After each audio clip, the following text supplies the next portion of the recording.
Hi, this is Floyd Richards. Well, I'm not usually here on Friday, but it's a pleasure to be with you on a Friday afternoon for Mikeline. And in to join me in just a moment, I believe, will be a surprise. Bob Ellsworth, you say, huh? Well, he's not setting any record for the dash here, but anyway, we'll be here from now until 2 o'clock, and here he comes. Hey, golly, you're not as fast as you used to be there, buddy. When you're going through the halls and there are things like doors sticking out, you may never be fast again. Hi. Hello there. Well, I said we were here from now until 2. I forgot to give the phone numbers, which are most important. 527-4188 in the Hartford area. And in Springfield, New Haven, and Hamden, you may call us here on Mikeline with your questions and answers free of charge, toll-free, by asking your operator for Enterprise 98FOA2. Right. Hi. We have an upside-down one there. I think we ought to do a little something about the reflexion here in the back. I can just... Well, while we're doing that, why don't you take the honors? I see it. Right. Hello. Hello. Yes, ma'am. Yes, I have an answer for the lady who has this garbage can problem, who was on the radio yesterday. Yes. And she wants to know how to keep her garbage cans clean. She's tired of carrying them to the driveway. Well, it just so happens that in the TV magazine section of last Saturday's Hartford Times, on page 20, there's a small ad there that tells where she can get these plastic garbage can liners. I see. If she's interested. I know I've used them myself, and I find that they're simply great. Well, then this is the information that was right. sought, and we've got it now, That's right? I'll tell you, it keeps your garbage cans clean, right. And you don't have to carry that heavy garbage can out to the curb. Okay, well... So if you'll tell her to look on page 20 of last Saturday's TV magazine section of the Hartford Times, I'm sure she'll be very satisfied. Okay. Thank you. Thank you very much. Bye. Right, bye-bye. And all those wonderful old gags about wrapping fish in newspapers and all that. Yeah. I wonder where this lady came from originally. She sounds like Fulton Street, New York. neighbor of me. Mine. Garbage cans. Hello, this is Mikeline. Hello? Yes. I have a question. Yes, ma'am. I wondered if anyone could tell me if they knew what to give a dog. I have a Cocker Spaniel, and I'd like to clip him. But I can clip him just so much, and then he gets kind of restless and starts nipping and so on. Yeah. And I wondered if anyone could tell me what they could give him that would be harmless, but to keep him quieted down until I got through clipping him. Okay. Well, have you asked a veterinarian yet? No, I didn't. No, because we do have him clipped by the vets once a year. Yeah. But I thought in between times I could do it myself. Yeah. Well, he might be able to tell you of something that may be done to quiet him while you do the clipping job. Maybe some kind of a tranquilizer or something. Well, there are tranquilizers for dogs. Now, I certainly would check with the vet before going into that, but we'll see what we can find out for you. All right. Thank you very much. Okay. Bye. Bye-bye. Have everything for dogs these days, right? You know more about these things than I do. No, I haven't had a doggy in a long while, but they have made some miraculous progress in miracle drugs for dogs. It's true. They've actually lengthened the life of animals now, Yeah, too. they're psychologists. I asked once, a few months ago, Floyd, whether the old ratio of 7 to 1 was still true in the length of years of dogs for 1 year of human life. I'm not sure whether that's been reduced or not, but their life has been lengthened at any rate. Another call on Mikeline. Good afternoon. Good afternoon. Oh, is this Floyd? No, this is Bob Ellsworth. Oh, hi, Bob. I enjoy listening to you. I wish to remain anonymous. All righty. I, as a user of a large cosmetic firm, I have discovered in using one of their products that by adding a certain little something to it, that this particular thing comes out much better, or it's nicer to use. Now, what I want to know is sort of, I'd like to find out if this is sort of an invention or something that I could write to the company and let them know that this product would be more desirable with this thing added to it. First, what should one do? Write to the company or take it to an attorney, the suggestion to, a patent attorney or what Well, have you, to, try to get... That's the magic word. Would you mind if I inserted that just, to keep Mikeline where it is and your thoughts on your side? Can we suggest this? See an attorney. That was the key word. And no, this is only because we like to remain completely neutral of any professional advice, leaving that to the professionals. Is that okay? That's fine. Well, I think you'll find the attorney is the secret, the key to the whole thing. He should be consulted first. Definitely. I mean, as a protective measure on my part. Definitely. Yes. Okay. Thank you for calling. Thank you so much, You're Bob. certainly welcome. Bye-bye. Nice to talk with you. Bye-bye.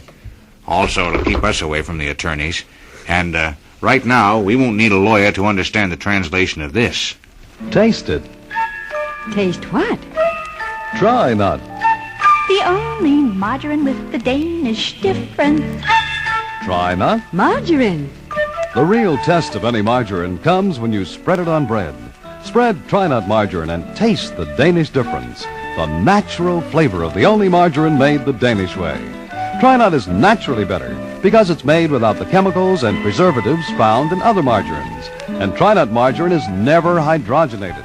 You get fresher flavor, too, because the Danish way of making margarine calls for nature's finest and freshest ingredients. Make the real taste test of margarine today. Spread Try Not on bread. The only margarine with the Danish difference. Try Not. Margarine. Thousands of Hartford families are already enjoying the Danish difference of Try Not margarine, the terrific taste that comes from Try Not's exclusive Danish process. Now you try some today. Our numbers once again here on Mikeline. If you have a question or an answer, 527-4188 in the Hartford area. Or if you live in Springfield or New Haven or Hamden, you may call us toll-free by asking your operator for Enterprise 9842, as this person has done. Hello? Hello? This is Mikeline. Well, this is Dr. Gook at Hamden. Yes, sir.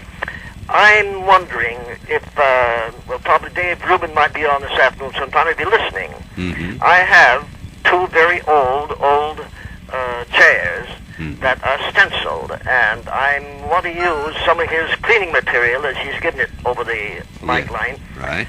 First, and one of his that would disturb any of the stenciling. Oh. And if he, no doubt sometimes he's on and would answer this, I suppose. All right, we'll try and keep it in And there's mind. another thing I want to speak about. Here last week we was talking about that game we played with the peg, remember? Yes. That you don't, well, anyway, it came to me as I was thinking 65 years ago, at 9 years old, I played that game. I began it anyway, played for many years, the kids up in Vermont. And we used to call it mumbly peg. Why they ever got the mumbly from, I don't know, unless some guy did mumble all the time. I don't know. You know how those things are with country boys. Yes, indeed. All right. Well, thank you. We'll try and find out an answer to your question. It's very good indeed. Thank you, sir. Yes. Bye-bye. Bye. I was going to say mumbly peg, and I often wonder where the mumbly portion of it did originate. I don't know. And I don't even know how you spell the mumble. Is it mumbly or mumblebee? One of his criminals, his first name is Mumbles. Is it mumbly? Mumbly peg? Mumbly peg? You say mumblebee. I don't know. I'm asking. Very catchy. I don't know. Maybe somebody can give us that information. We used to call it water polo. Really? Yeah. Good afternoon. Hi. I have a question. Yes, ma'am. I have lost a needle in a feather pillow, and I was wondering if anybody has any idea how I could find it. Kind of silly thing to do. No, it's not silly, and neither is your question here. I was wondering how a magnet would work out. Well, we were thinking of that, and we don't have one, but we were wondering if there would be anything else outside of the magnet. Just running the magnet over the whole pillow, you mean? Yeah. On both sides. Oh, there's another thing, too. Is there any possible way of getting those feathers out of the pillow? Well, by opening it up and shaking them out, but who knows where the feathers will go? Well, It's hard, I know. I didn't mean to do it in front of a fan. I know. I just thought maybe if you sort of emptied out the feathers onto a screen. A screen might be good. You know what I mean? And then Yeah. out would come down would come screen, feathers and all, or something that sort of thing. But no, that's a possible solution. I thought maybe your pillow zipped, like some of them do. Oh, no, it's sewn up. But that gives me an idea, emptying it on a screen and sort of sifting it. Yes, that's Maybe what I a few meant. at a time. Sifting would be one answer. Yeah. Or a magnet would be another. But however, we have some very astute listeners on this line. Okay, well, if I hear anything, I'd appreciate it. Right, ma'am. Thank you. Thank you for calling. Right. Bye-bye.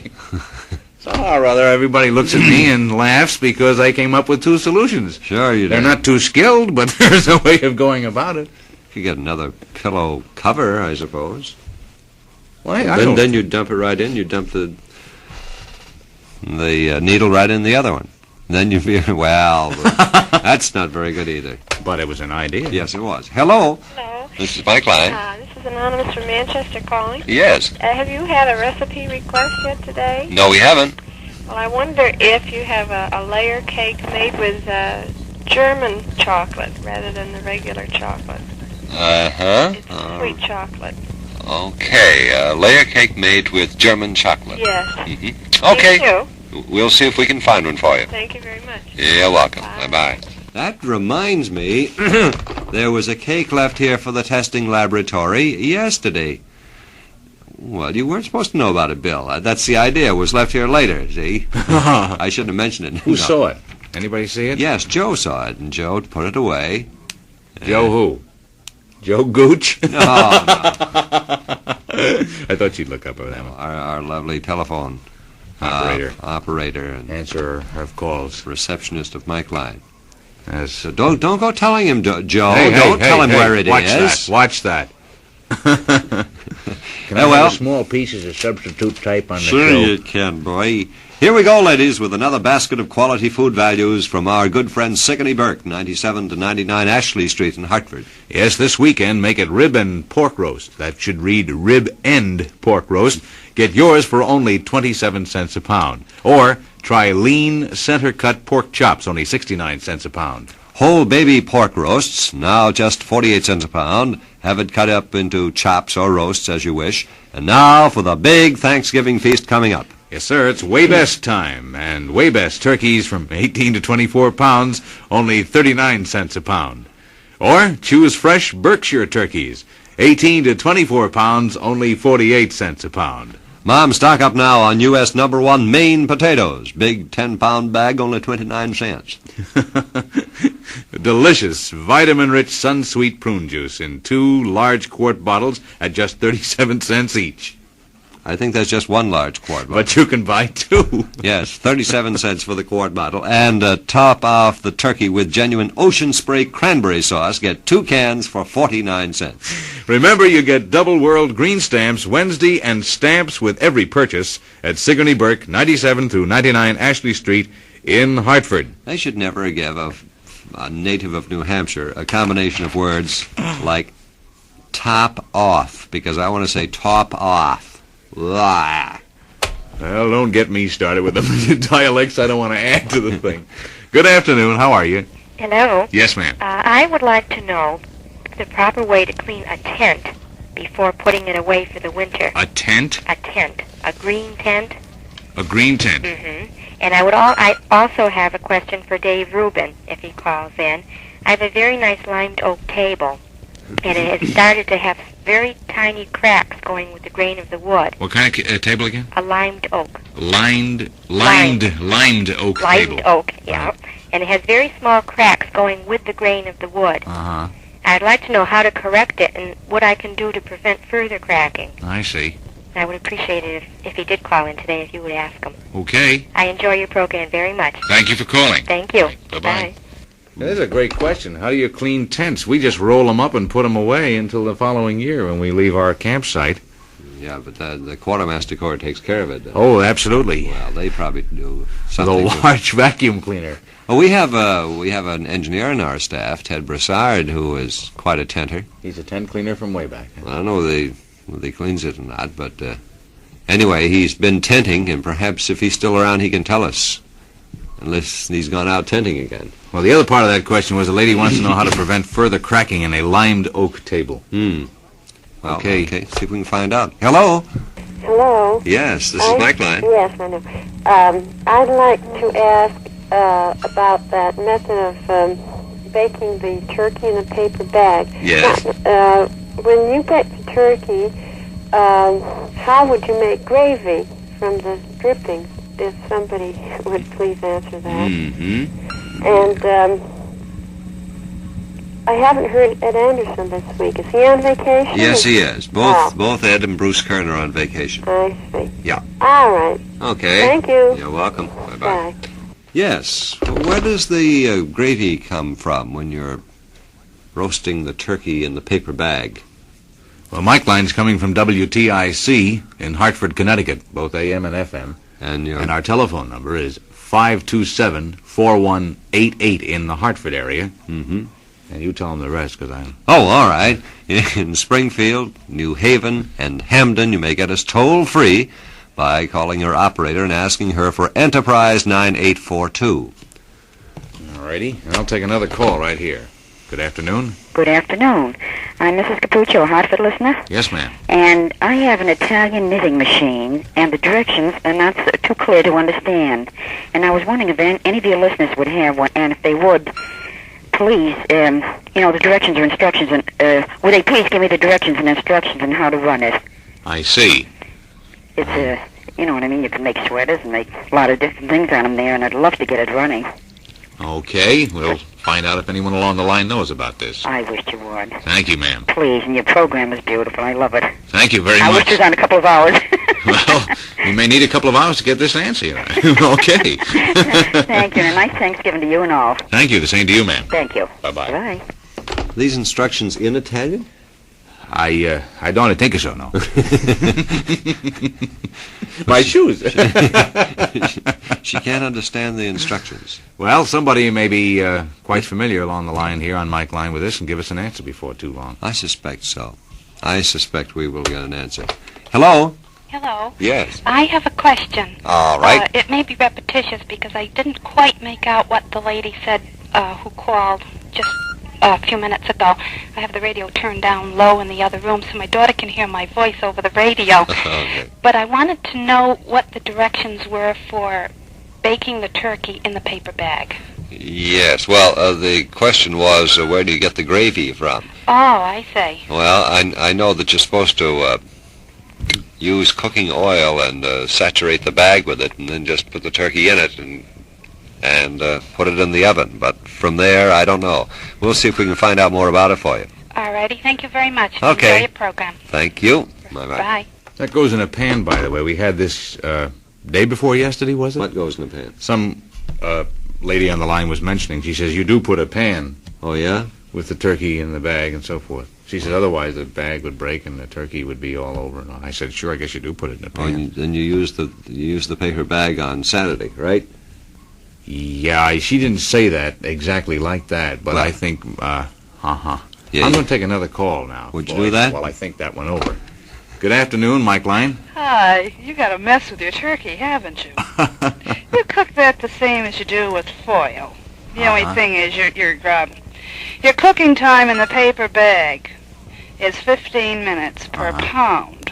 I see. But the last hour, you slit it right by the joint, the thigh joint, and you test it there to see if it's done.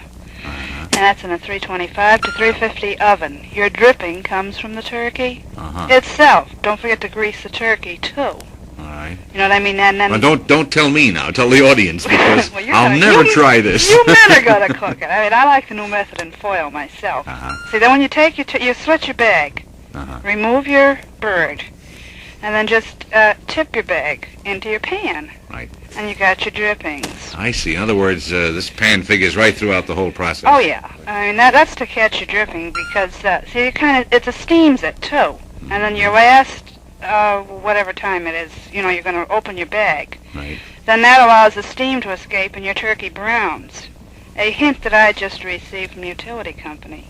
Put paprika all over the little monster's chest. When you grease it, that'll make him browner. The lady with her knitting machine, try one of the arts and crafts department in the big department stores. For your question, the age on a dog, it figures out to 7 years because your first 2 years vary. They do live longer than they used to under certain circumstances if you don't let Rover roam all over the street and if you watch his feeding. Yes. And what about the ratio, though? It mounts out to 7 to 1. Still? It still is 7 to 1 because when this came up, I called the vet for my little monster because they figure that a beagle as a puppy passed his 8th birthday. Normally, they're 6 months to a year. They're then adults. I see, yeah. Now, with your keeping your cocker quiet, there is one out now that you don't need a prescription for. They are terrific, but you will have to experiment. Ranks! Mine's pushing the phone. Though she'll have to experiment with them to see what strength, and depending on how tranquil she wants him. I see. Now, I know with mine, it's one, and repeat in 4 hours, another one. Now, that quiets him down, but it doesn't make him dopey. Now, I mean, like if he's going to the vet or when he was in training, because he got very upset. Right. But more than that, I mean, she'll have to experiment. They are good. Then they're not, you know what I mean? They're not expensive, and they're better than the ones you have to have a prescription for. Okay. Okay. Bye-bye. Many thanks. Okay. Nice Bye-bye. Right, bye-bye.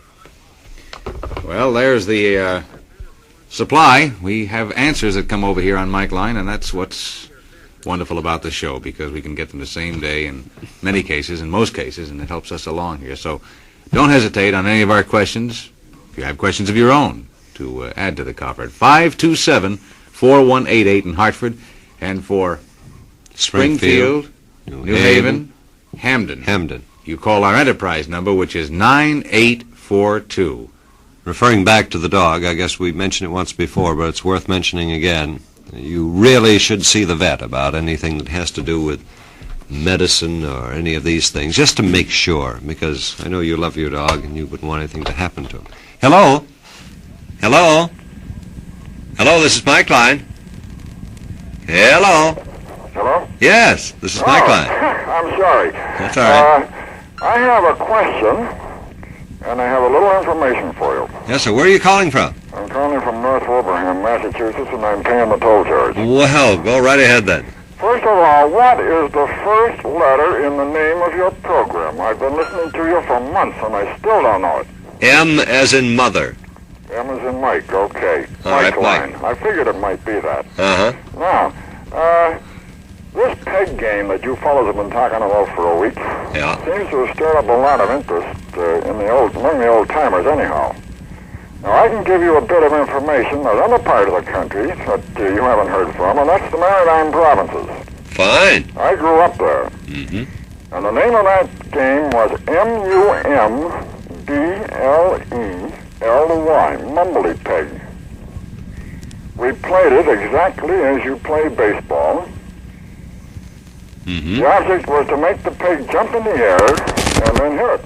Right. Now, if you missed the peg completely and it did not jump, it still counted as a strike. Oh, did you still get 3 strikes as you do in You baseball? still got 3 strikes. Uh-huh.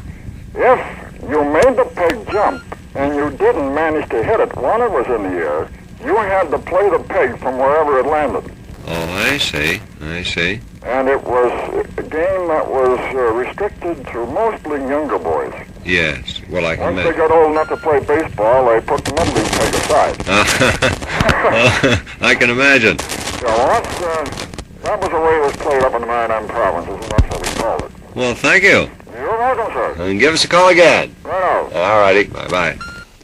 Well, it's nice of him to call all the way from... Well, one of the boys was just saying here, our director said in his boyhood it was an application or a variation of the same thing, and they called it Peggy. We call it peg ball. Now that I realize what it is... But it must be a derivative of the same thing, or the same game with just different calling. And your pronunciation was right, according to this gentleman. Mumbledy peg. Mumbledy peg. Well, I'm glad we had that call. This is what happens on Mikeline. Let's see what we've got here. Question or answer on Mikeline. Good afternoon. Hello. Yes, ma'am. This is Mrs. Jolly of West Hartford. Yes, ma'am. Welcome. And I, too, have an answer for the lady who wants to make the gravy out of the bag. Good. Now, as I understand it, the bag has a processed lining that holds in all of the juices. So after the turkey is removed, the grease, or not grease, but gravy, of course there is some grease to it, is poured into the dripping pan. And from then on, it's thickened, and the gravy is made from there. And a little card comes with this bag, and it says, no guess, no peek, no poke. You leave it in for the prescribed time, something like 20 minutes to a pound, and then when the time is up, Just open it, take the gravy out, and there's your turkey all done. Voila. Mm-hmm. That's very good. Mm-hmm. Well, this is even more information. It's always welcome this time of the year because everybody's starting to Well, I hope I'm turkey not conscious. confusing anyone. There's been so many answers. No. This was very clear, and for which thank you. You're welcome. Thank you, ma'am. You're welcome. Bye-bye. I know. That was a nice, concise definition, and it just makes me begin to think, and the mouth begin to water, and oh, well. I'm with you, too.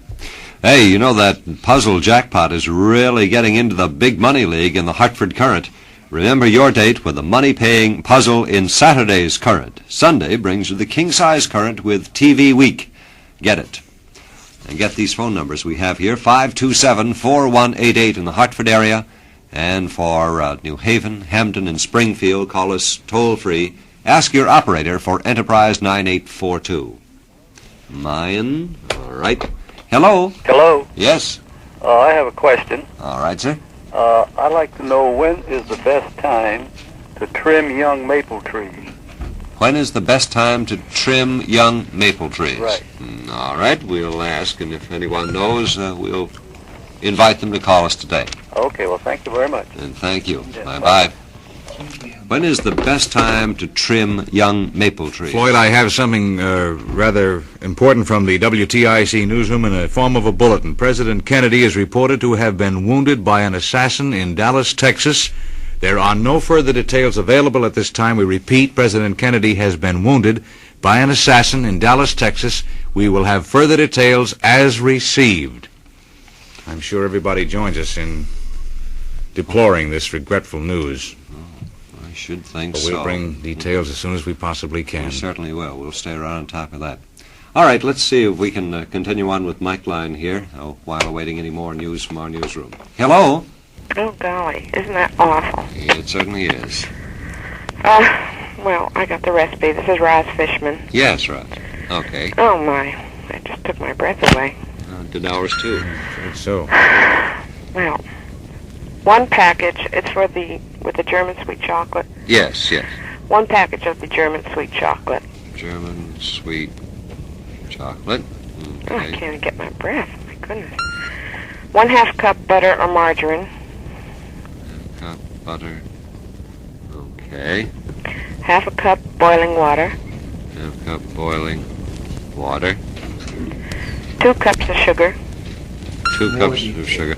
Will you hold it just a minute, Roz? Sure. We have something. Here are further details from the WTIC newsroom. President Kennedy and Governor John B. Connally of Texas were cut down by an assassin's bullets as they toured downtown Dallas in an open automobile today.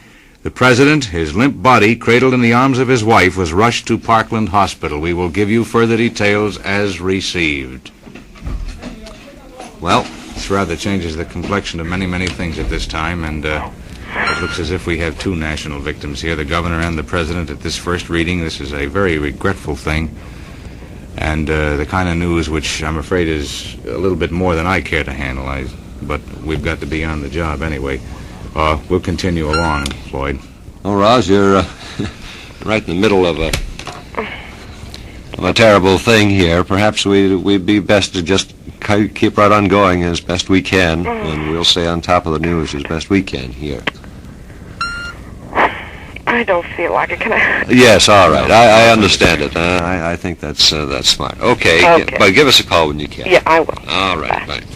Well, this has got to be the worst. We've a good spirit here, but our responsibility here is to bring you information as soon as we can. Now, we don't want anyone to get the wrong idea on this. At the moment, it's a very unfortunate and tragic historical circumstance that the president, along with Governor John B. Connally of Texas, were cut down by assassins' bullets as they toured down Dallas in an open automobile today. We're waiting for momentary news, and we're going to try to bring you all right, let's go to NBC. More information. Oh, good. Excellent.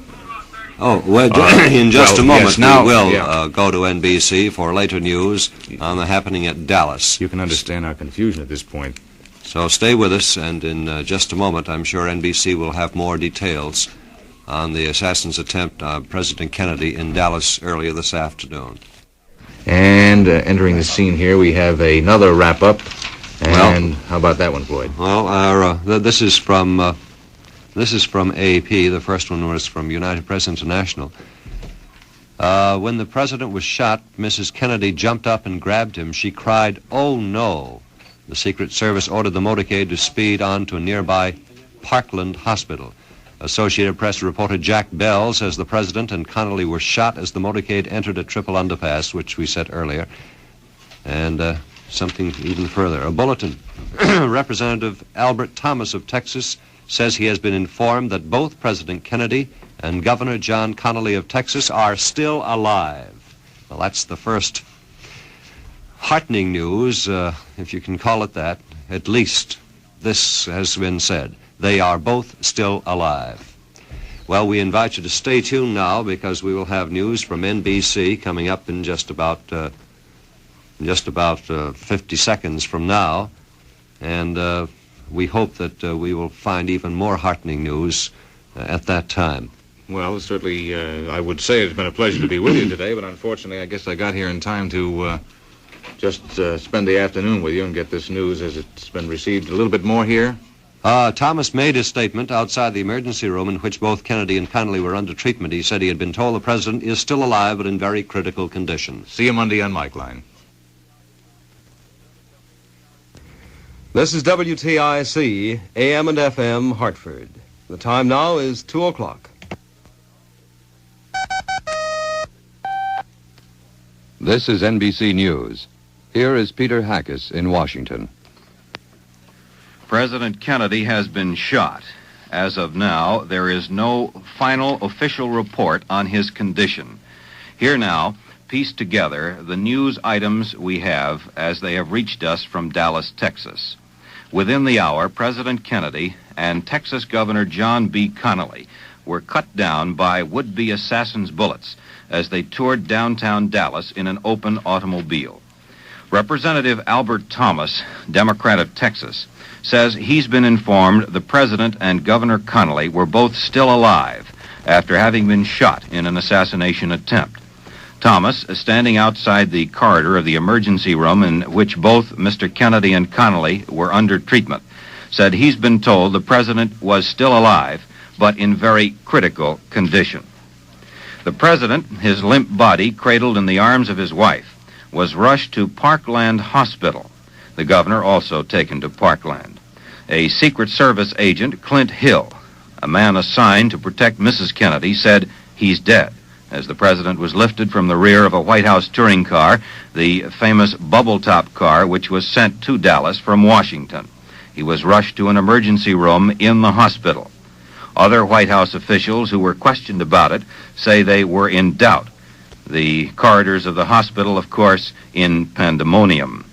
The incident occurred just east of a triple underpass facing a park in downtown Dallas, Texas.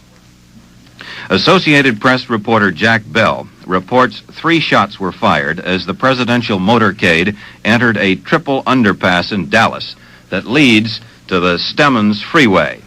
After the president was shot, the Secret Service waved the motorcade on at top speed to the nearby Parkland Hospital. Here in Washington, the White House press office said at 1:45 p.m. Eastern Standard Time that it has nothing beyond press information on the shooting. Kennedy apparently was shot in the head. He fell face down in the back seat of his car. Blood was on his head. Mrs. Kennedy cried, "Oh no," and tried to hold up his head. Governor Connolly remained half-seated in the car, slumped to the left. There was blood on his face and forehead. The president and the governor were rushed to the hospital as quickly as possible. Mr. Kennedy was to have made a speech at the Dallas Trade Mart, not far from the hospital. Reporters about 5 car lengths behind the chief executive heard what sounded like 3 bursts of gunfire. Secret Service agents in a follow-up car quickly unlimbered their automatic rifles and their pistols, but the damage apparently has been done or had been done. We switch now for a direct report to Robert McNeil, NBC News, Dallas. President Kennedy was shot at today by a gunman from a building along the route as he drove through downtown Dallas. He has been rushed to hospital bleeding. Texas Senator Ralph Yarborough says the president is seriously wounded. Mrs. Kennedy, who was sitting beside him in the open car, was not hurt, but the governor of Texas, John Connally, was also reported wounded. As the shots rang out, 3 shots, as the motorcade went by, people screamed and lay down on the grass. Police immediately fanned out over a wide area. They found several witnesses, including a small boy, who said he saw a man in the window of a building overlooking the parade route with a gun in his hand.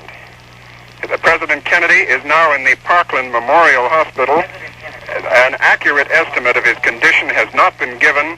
Congressman Yarborough of Texas says only that the president is seriously wounded. This is Robert McNeil, NBC News, at the Parkland Memorial Hospital in Dallas, Texas. The Secret Service says the president remained in the emergency room. The governor has been moved to the general operating room of Parkland Hospital in Dallas. One Secret Service man was overheard telling another there is no need to move the president because emergency facilities are entirely adequate in the emergency room. 2 Roman Catholic priests have been summoned to the emergency room where the president is. One identified as a Father Huber. Again, the president and the governor of Texas have been shot, both in critical condition in Dallas, Texas. Peter Hackus, NBC News, Washington.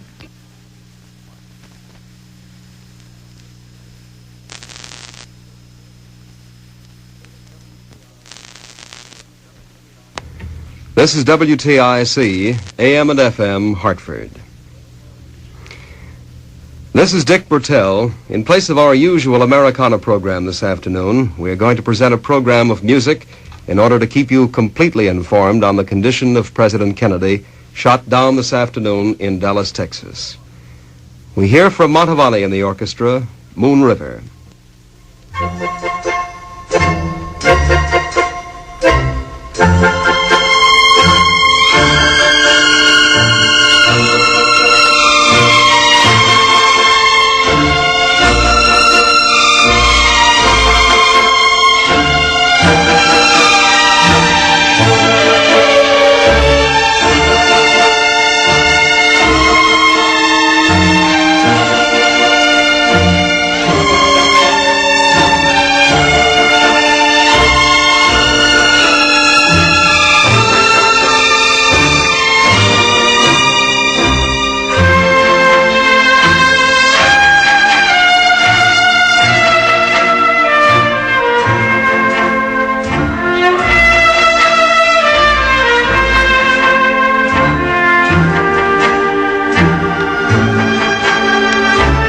This news from Hyannisport, Massachusetts. President Kennedy's mother and father have been advised that their son was shot in Dallas. They are in Hyannisport, Massachusetts.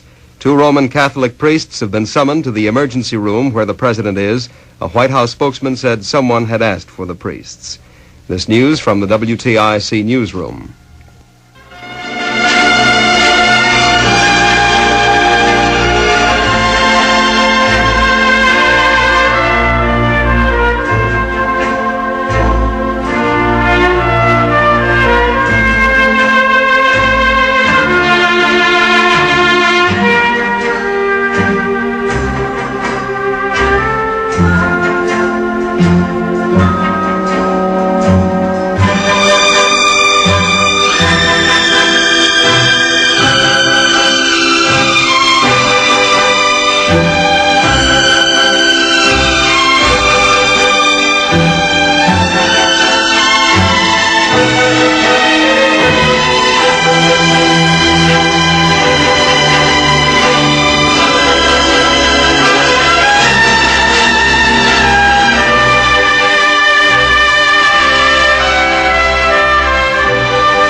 We now take you to NBC.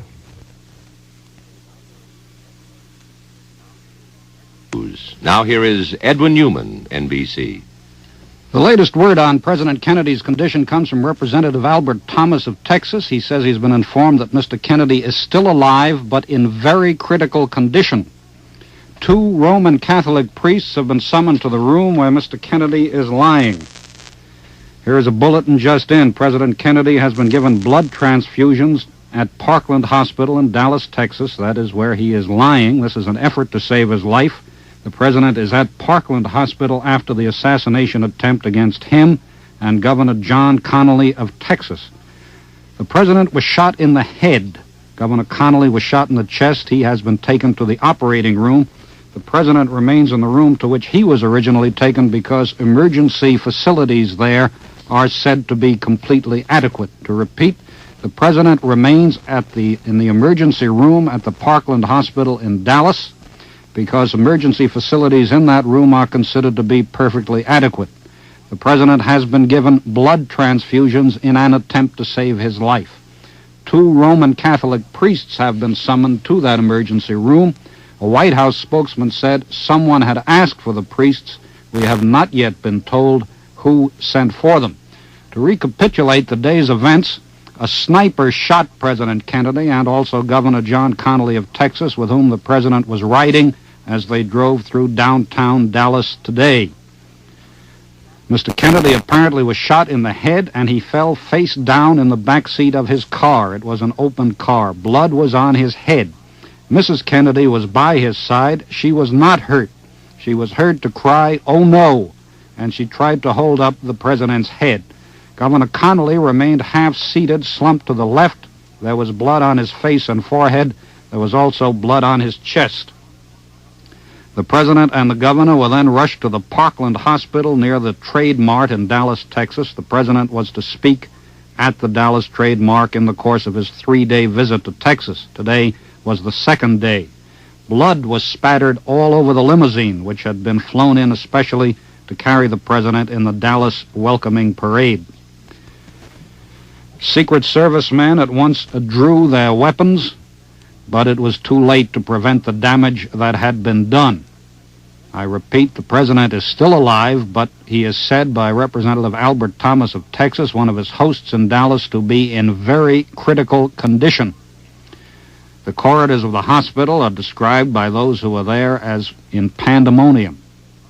At the height of the drama in the emergency room where the president is lying, a weeping Negro woman bearing a small, bloody child rushed into the hospital. A nurse and an intern went quickly to her side. Mrs. Kennedy, as I have said before, is safe, but she is stunned by what has happened. Mrs. Connally also appears to be safe. She is stunned also.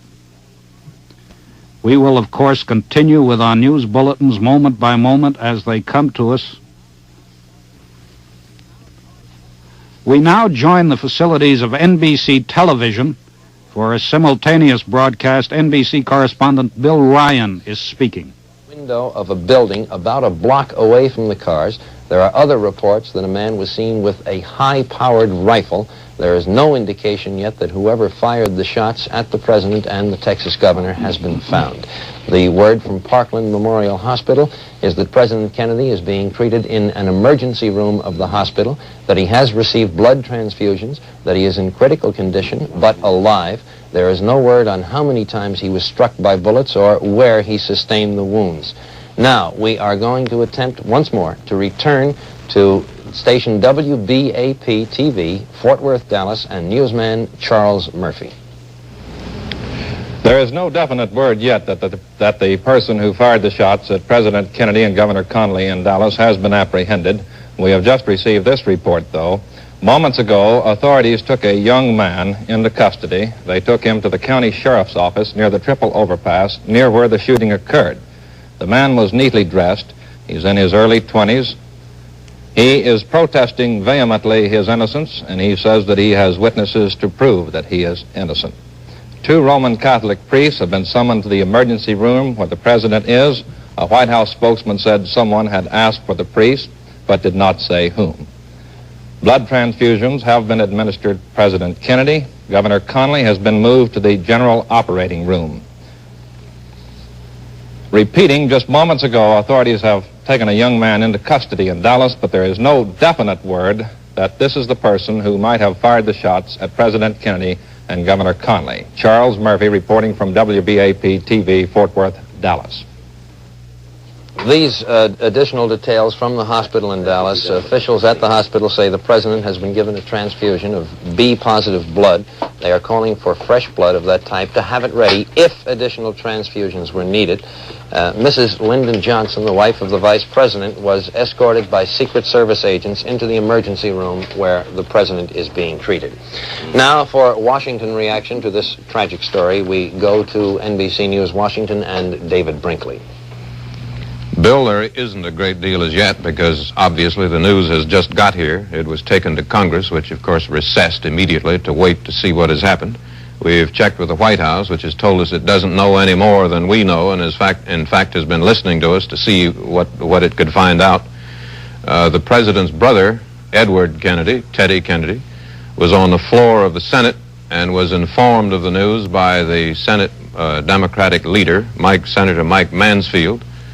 The only word beyond that we have is that Senator Kennedy didn't know at the moment whether he would go to Texas or not.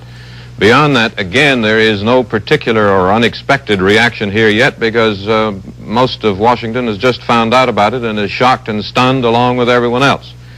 The White House, again, has no more information at the moment than we have. We'll stay here, of course, ready to bring you any at the moment it arrives. In the meantime, we'll switch back to you, Chet, Frank, Bill. This is NBC News with the last-minute word on President Kennedy's condition. For that, we switch to Alan Bickley, station WFAA in Dallas. President Kennedy has been shot during his tour of the city of Dallas, Texas. A presidential aide, Larry O'Brien, said he had no information on whether the president is alive, but later reports indicate from Parkland Hospital in Dallas that the president is alive, although said to be critical. This is an unconfirmed report that the president is critical.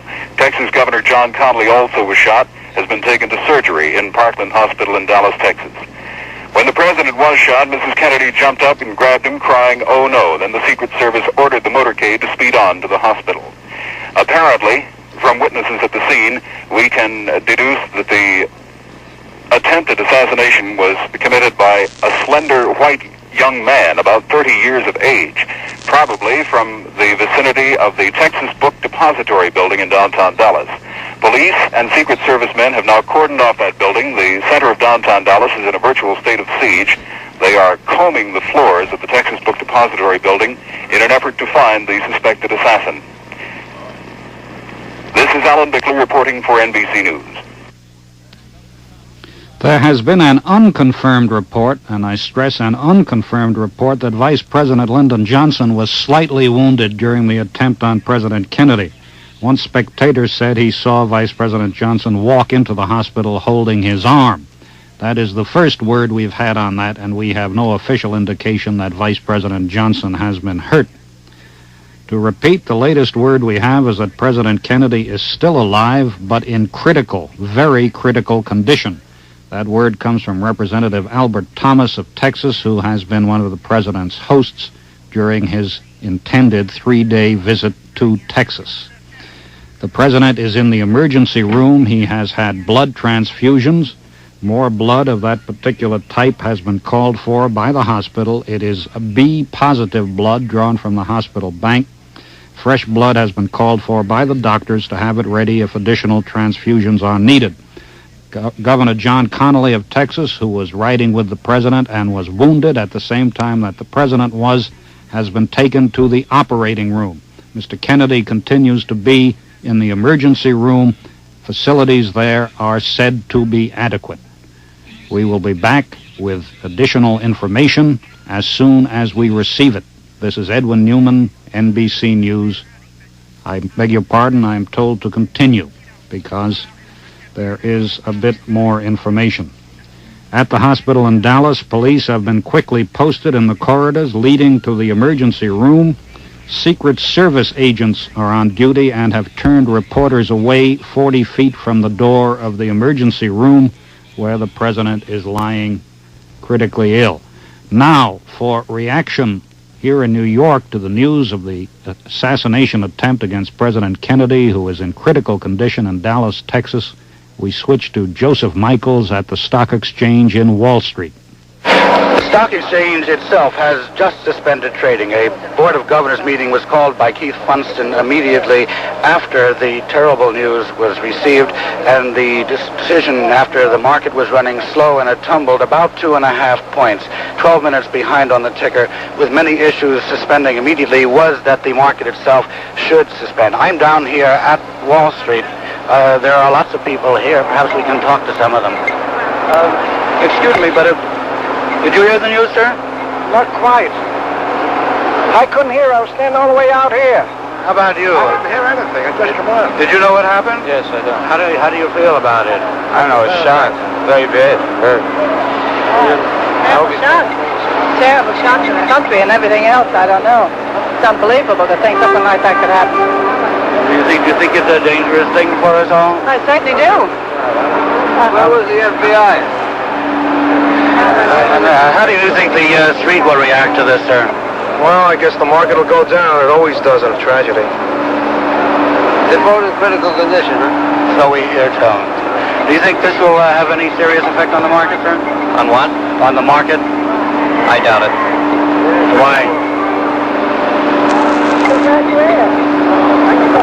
Well, I'd have to think. I doubt very seriously. The general condition of people here was that the ones that we've talked to so far was that this is an awful thing. This is Edwin Newman, NBC News in New York.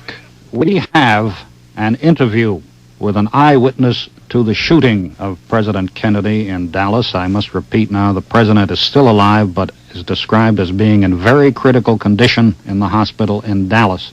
He has been given blood transfusions. 2 Roman Catholic priests have been summoned to the emergency room in the hospital where the president is lying.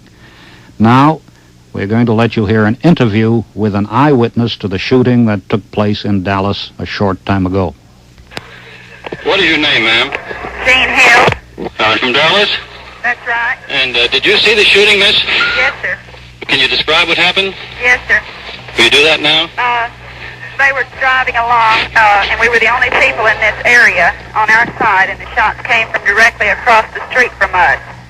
And just as the president's car became directly even with us, we took one look at him, and he was sitting there. He and Jackie were looking at a dog that was in the middle of the seat, and about that time 2 shots rang out just as he looked up. Just as the president looked up, and these 2 shots rang out, and he grabbed his chest, and it looked like he was in pain, and he fell over in the seat, and Jackie fell over on him and said, "My God, he's been shot." After that, more shots rang out, and the car sped away. Now, what kind of car was that? What kind of a car was it? The president's I car. mean, where did the shots come from? The shots came from the hill. From a hill? Yes. It was just east of the underpass. And we were on the south side. Did you look up there where the shots came from, ma'am? Yes, sir. Could you see anyone? I thought I saw this man running, but I looked at the president, and for a while, and I looked up there, and I thought I saw a man running, and so right after that, I guess I didn't have any better sense. I started running up there too. And what is your name? Jean Hill. G-E-A-N? J-E-A-N. J-E-A-N. What's your address, Miss Hill? 9402 Bluff Creek. 9402 Bluff. This is the NBC newsroom in New York with the latest news about the assassination attempt on President Kennedy. The president is in Parkland Hospital in Dallas, where an attempted assassination against him was executed about an hour ago. The president is in very critical condition. He apparently was shot in the head. Mr. Kennedy has had blood transfusions. 2 Roman Catholic priests were called to the emergency room where he is lying. We do not know who called them there. Governor John Connally, who was in the car with the president, also was shot. He has been taken to the operating room in the hospital. An assistant to Governor Connally said he asked him how it happened, and the governor replied, "I don't know. I guess from the back they got the president too." The governor was shot just below the shoulder blade in the back. There had been a report that Vice President Lyndon Johnson was slightly wounded. We now hear from Mrs. Lyndon Johnson, the Vice President's wife, that the Vice President is fine. Asked whether her husband had been wounded, she shook her head negatively. Mrs. Kennedy was riding with the President when he was wounded. She cried, "Oh no," as she saw him shot and cushioned his head as he fell. Now, for the latest details, we switch live to station WFAA in Dallas.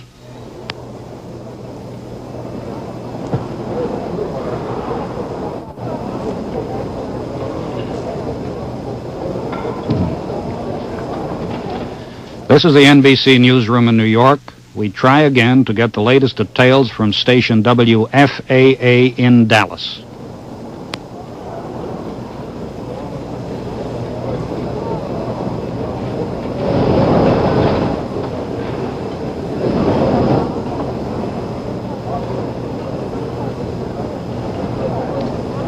Well, we're having trouble making connections with station WFAA in Dallas for the moment.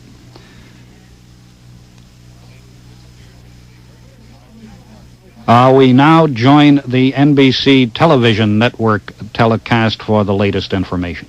Anxious members of the White House staff gathered, including Major General Chester V. Clifton, military aide to the President, and Brigadier General Godfrey McHugh, the Air Force aide. Mrs. Evelyn Lincoln, the President's secretary, Pamela Tenure, press secretary to Mrs. Kennedy, and other members of the staff were shown to a special waiting room not far from the emergency room area where the President was lying. As Frank McGee has reported on direct word from our correspondent in Dallas, a crowd is gathering outside Parkland Hospital in Dallas.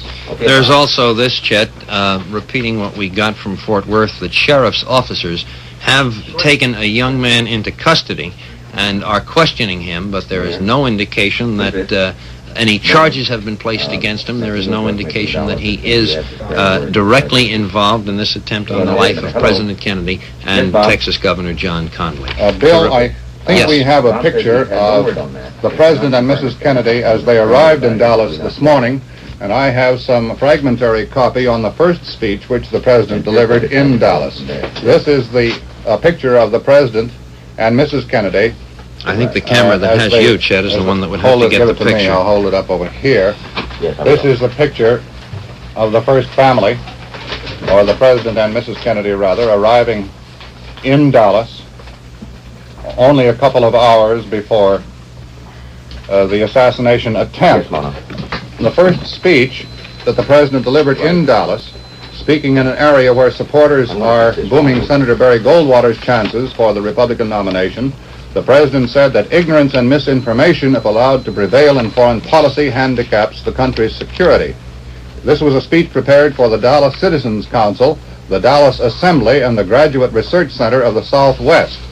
He did not specifically mention Senator Goldwater by name. The President said, "In a world of complex and continuing problems, in a world full of frustrations and irritations, America's leadership must be guided by the lights of learning and reason, or else those who confuse rhetoric with reality and the plausible with the possible will gain the ascendancy with their seemingly swift and simple solutions to every world problem."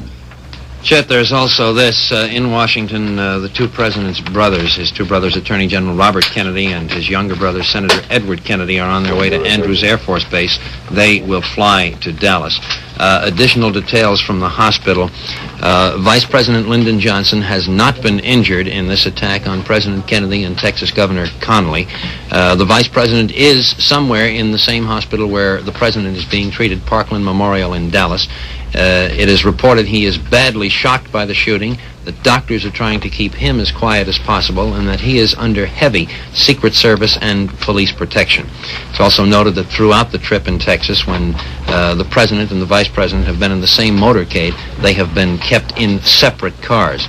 A precaution against just such an attempt as was obviously made today. Chet? I referred a moment ago and read an excerpt from the speech which President Kennedy delivered to a breakfast crowd this morning earlier. The breakfast crowd of 2,200 people rose in ovation after the speech, and a few minutes later, the President said he felt like he did in France 2 years ago when he identified himself as the man who accompanied Mrs. Kennedy to Paris. You have anything else, Frank? Yes, there was just excuse me just a moment, John. There was just word from the hospital that they have dispatched a call for a neurosurgeon, which I understand would indicate that one of the two had been hit in the head, would it not? Or either the head or possibly some spinal damage. There is also this, understandably, in a situation like this, the information comes in fragments and comes from unexpected places and uncontrolled angles. Senator Ralph Yarborough, Texas Democrat, who was in a nearby car when the attack took place on the president, said he saw the president's lips moving at what he called a normal rate of speed while Mr. Kennedy was being rushed to the hospital. How much it means, we do not know. This is Edwin Newman in the NBC newsroom in New York. This information from Dallas. President Kennedy was given the last holy rites of the Roman Catholic Church today. That was, of course, after he was shot down by a would-be assassin while he was riding in a caravan through downtown Dallas. A Catholic priest who helped perform the last rites said he did not believe the president was dead.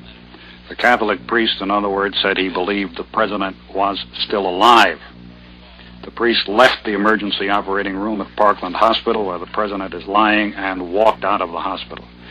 We hear from Washington that Attorney General Robert Kennedy and the president's youngest brother, Senator Edward Kennedy, are on their way to Andrews Air Force Base to catch a plane for Dallas.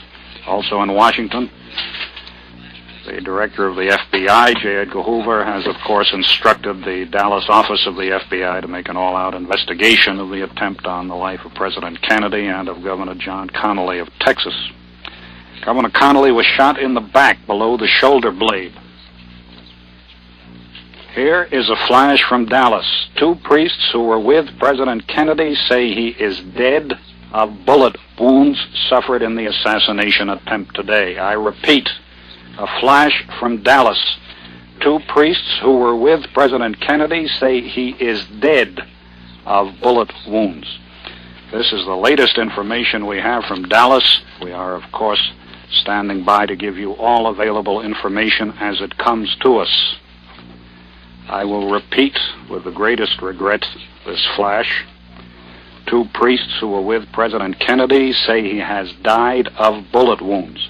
Now we join the NBC television network for the latest news. Now, there apparently is word that this AP flash, this report from the two priests, that the president has died of bullet wounds, is confirmed. We will attempt now to get to station WBAP-TV in Fort Worth, Dallas, for confirmation. We go to newsman Tom Murphy.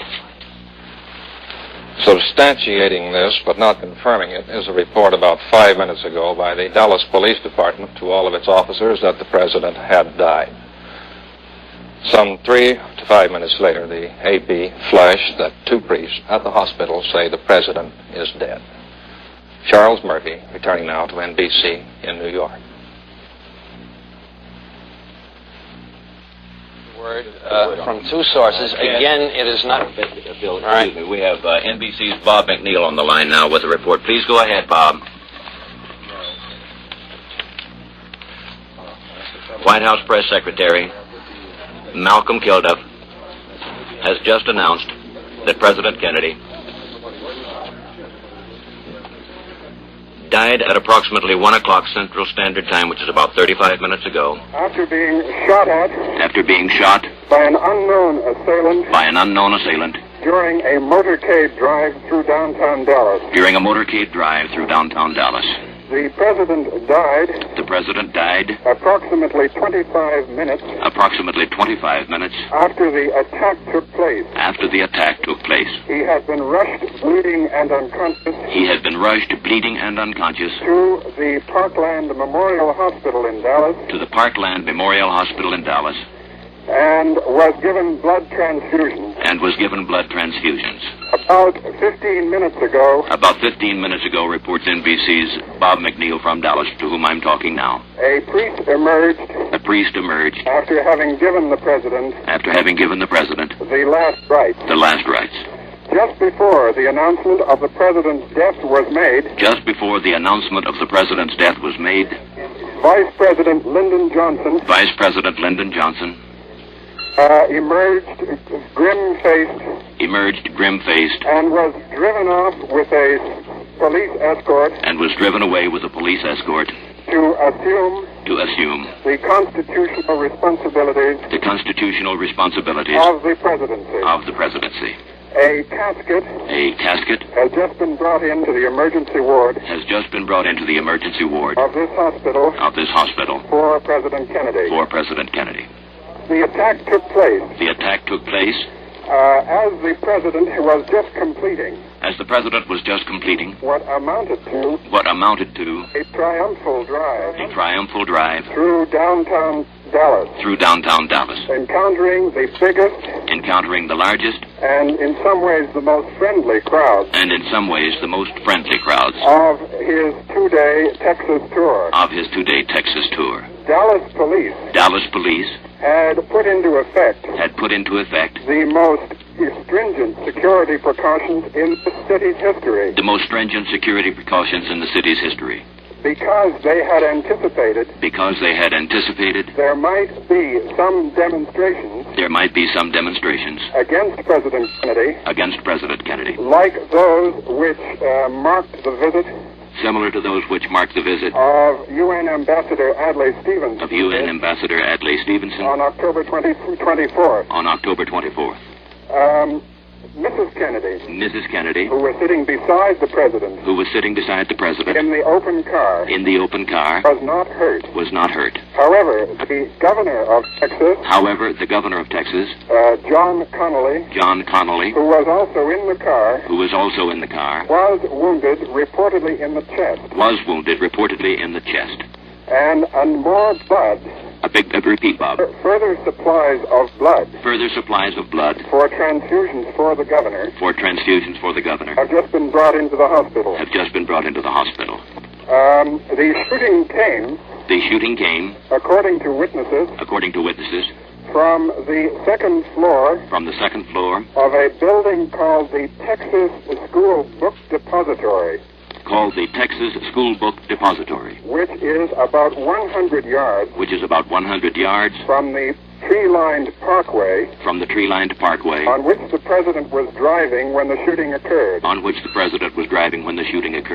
3 shots were heard. Frank, that's about all I can tell you at the moment. Bob, thank you very much. We'll keep the line open. Okay, we'll keep the line open. That was a report from NBC's Robert McNeil at the hospital in Dallas, Texas, confirming by way of word from the White House press secretary that President Kennedy is dead. The death, according to Malcolm Kilduff, who was acting as the president's secretary on this trip, came roughly 39 minutes ago at about 1 o'clock Dallas time. There is further word that Vice President Lyndon Johnson was taken from the hospital and he was not wounded. He has been taken from the hospital off to a secluded place.